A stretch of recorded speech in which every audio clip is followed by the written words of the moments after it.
বাংলা নববর্ষ ১৪৩২ উদযাপন উপলক্ষে ঢাকা বিশ্ববিদ্যালয়ের চারুকলা অনুষদের সামনে থেকে আগামীকাল সোমবার সকাল ৯টায় শুরু হবে আনন্দ শোভাযাত্রা।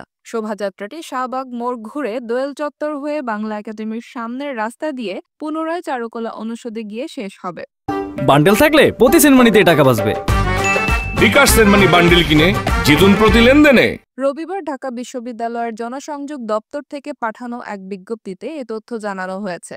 বিজ্ঞপ্তিতে বলা হয়, নববর্ষের ঐকতান ফ্যাসিবাদের অবসান প্রতিপাদ্য নিয়ে সোমবার সকাল ৯টায় চারুকলা অনুষদের সামনে থেকে বর্ষবরণ আনন্দ শোভাযাত্রা বের করা হবে। শোভাযাত্রাটি চারুকলা অনুষদের সামনে থেকে শুরু হয়ে শাহবাগ মোড় ঘুরে টিএসসি মোড়, শহীদ মিনার, শারীরিক শিক্ষা কেন্দ্র, দোয়েল চত্বর হয়ে বাংলা একাডেমির সামনের রাস্তা দিয়ে পুনরায় চারুকলা অনুষদে গিয়ে শেষ হবে।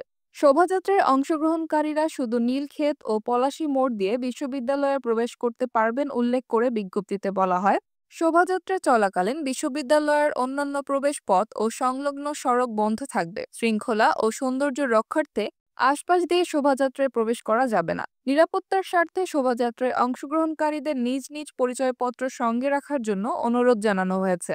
সংবাদ বিজ্ঞপ্তিতে আরও বলা হয়, ক্যাম্পাসে নববর্ষের সব ধরনের অনুষ্ঠান আগামীকাল বিকেল ৫টার মধ্যে শেষ করতে হবে। নববর্ষের দিন ক্যাম্পাসে বিকেল ৫টা পর্যন্ত প্রবেশ করা যাবে। ৫টার পর কোনোভাবেই প্রবেশ করা যাবে না, শুধু বের হওয়া যাবে।